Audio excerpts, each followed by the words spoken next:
The Tahitian cultured pearl, unique and peerless. Their gowns gleam like the shining lagoons of the Polynesian atolls. Their shape and their curves express the sensuality of a woman's body.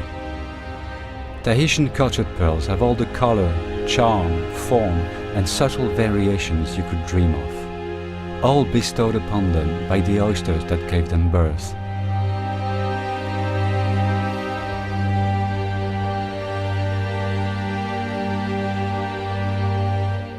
According to some Polynesian legends, our pearl-bearing oyster is called Teufi.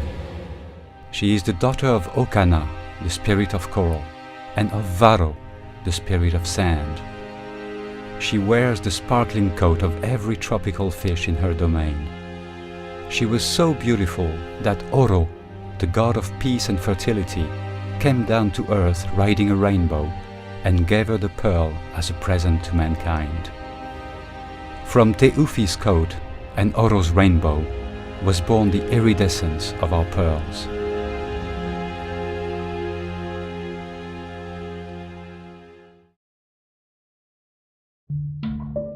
In ancient times, pearl-bearing oysters would naturally cling on to a piece of coral and prosper in their turquoise palace. A grain of sand would occasionally slip inside their shell. The oyster would wrap it in successive layers of mother-of-pearl or aragonite. From this surprise visit, and after several years, a fine pearl would be born, but the phenomenon was all too rare. In the 1960s, in French Polynesia, men perfected the grafting technique that was used until then in Japan.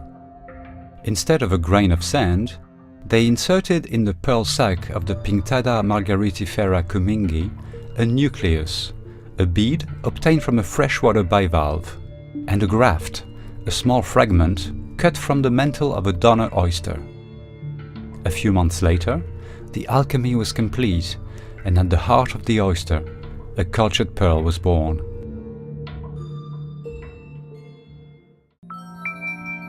The French word for mother of pearl is nacre. It is derived from the Persian word nakar, meaning iridescent. The oysters that bear Tahitian cultured pearls are particularly large. They can reach 30 centimeters in diameter and are called Pinctada margaritifera kumingi. Dwelling in Polynesian waters since the dawn of time, they are known for the quality of their mother-of-pearl secretions, of the aragonite variety. Today, young pearl-bearing oysters are harvested in some Polynesian atolls under the surface of the lagoon, along collector nets where the larvae affix themselves. Grafting occurs once they have reached adulthood.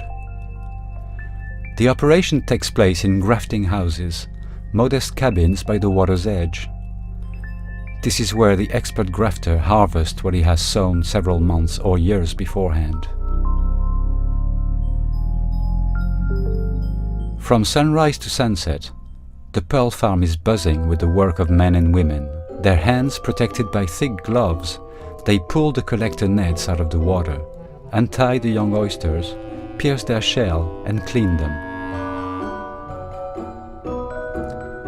This work allows them to remain on their isolated atolls and to make a decent living. Pearls are slow to take shape.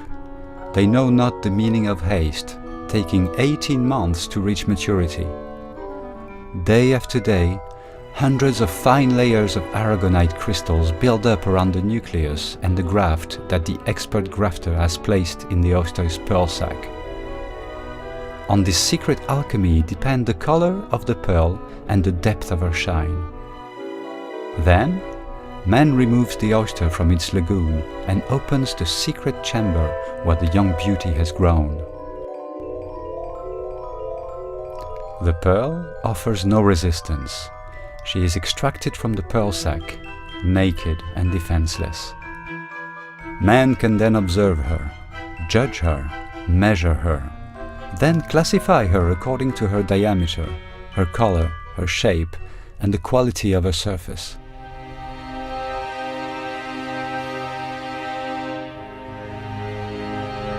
It takes an immaculately white receptacle to showcase the many colors of Tahitian cultured pearls. Their delicate nuances that have taken months to mature, their brilliance and their shine will thus reveal themselves. Their size is measured in millimeters. The largest pearls being the rarest, they are the most highly prized. Pearls are not necessarily round or pear-shaped. Perfect sphere or baroque, ringed, drop, button or oval, pearls are free to shape their own lives.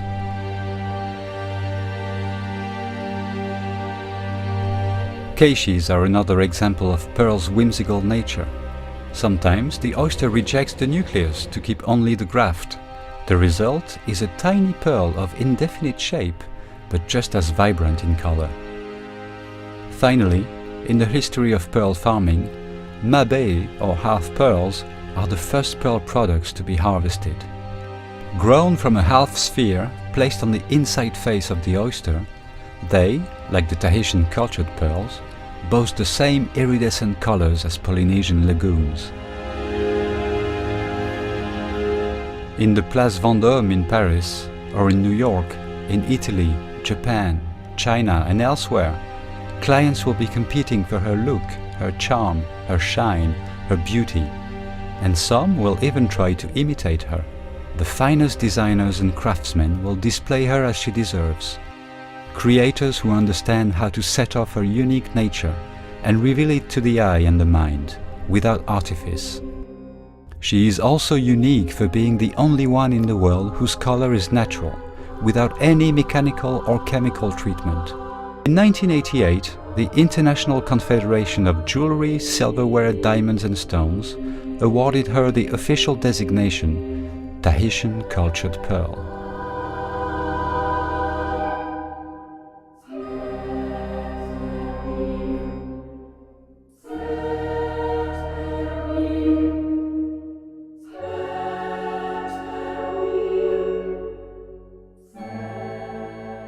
From her celestial legend to her birth in Tahiti's heavenly paradise, she embodies the symbiosis between nature and man.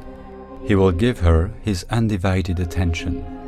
Cherish her, make her sparkle brightly so that she reveals her true colors to the whole world.